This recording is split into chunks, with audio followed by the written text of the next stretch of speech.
Hello. Alright, this is an email from Marissa. I'm finally ready to recover and I'm working hard on unrestricted eating, but I find I have more trouble when I'm around my boyfriend.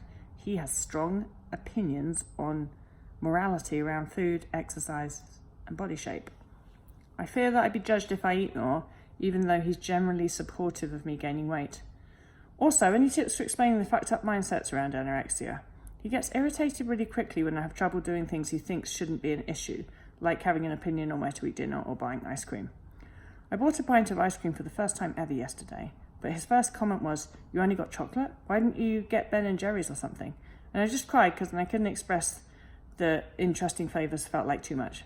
I'm trying to remind myself that I will always be able to eat ice cream and I can have every single flavour that I want. Thanks. Well, sometimes I actually found it really unhelpful. Say if I did something like I ate pizza for the first time.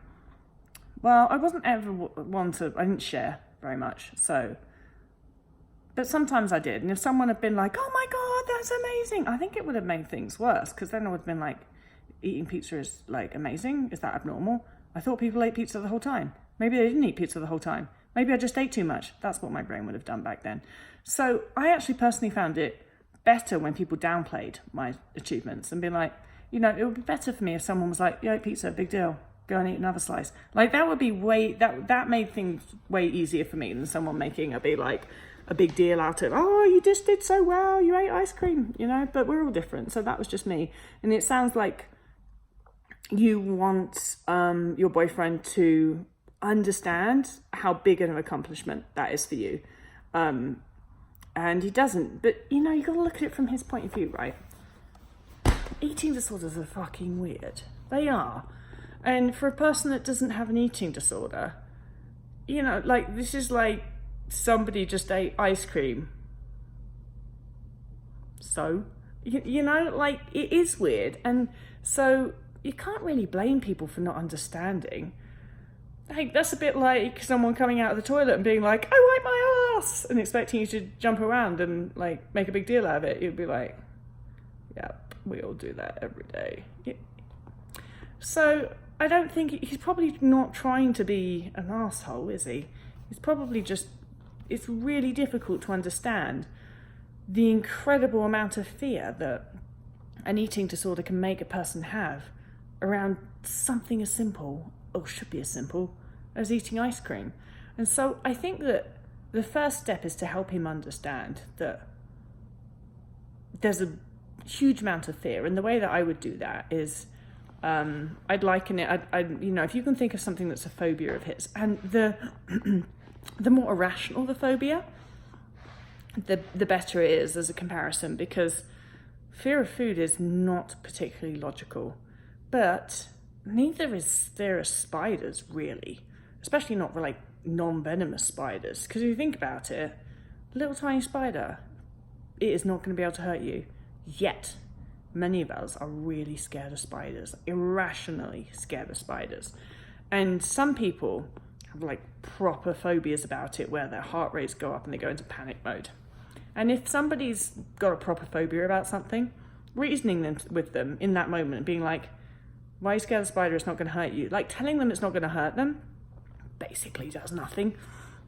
And so if your boyfriend's got anything that's a bit of an irrational fear, that will help him understand, because it will help him understand that the level of the fear that you are feeling is not on a logical plane, and it's definitely not what you should be, what a person would expect you to feel, and it's really damn high. So that should help him understand. And I think that the only way really that you can help somebody understand what it feels like to have an eating disorder is just try and be very compassionate towards them. So try and not get annoyed with them for not getting it, because I promise you, if I had not had an eating disorder, and before I had an eating disorder, because I was 17 when my eating disorder started, so I was old enough to be precocious and obnoxious and judgmental, and I thought I knew about eating disorders. I knew the stuff that Just 17 magazine said about them. And I just thought, what a load of the people that get eating disorders must be the most vain, silly little girls. Like, who the fuck would do that? And then I got an eating disorder. That taught me, didn't it? But so that absolutely was my attitude before I had an eating disorder. And I would, the only way that I came around to understanding what it's all about was by having one. And so I definitely can't blame people for not understanding eating disorders. I totally can't, because I would have been one of those assholes that was just like, just eat more food. What do you want? A medal for eating some ice cream? Yeah, I absolutely would have been one of those assholes. So I think that I can't ever be sort of mad at people for not understanding eating disorders, or mad at people for not understanding what an achievement it is to eat some big scary food for the first time in a long time. So I do have like sort of compassion towards the person, and then that actually motivates me to try and explain to them in a way that's going to help them understand, which is probably why I write about eating disorders so much.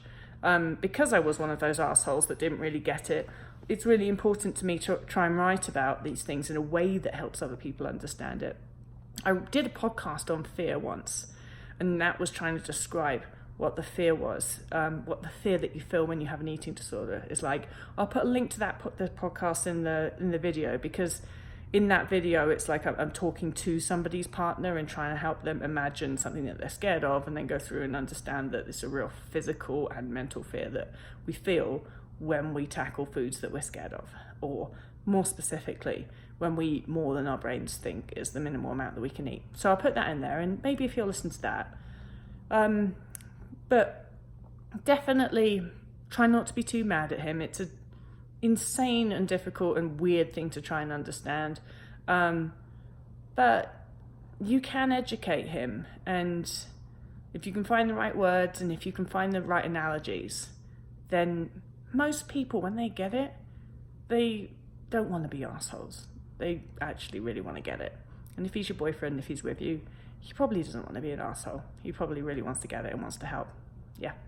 All right. I hope that helps. I'll put that link to the podcast in the comments of this video. Bye.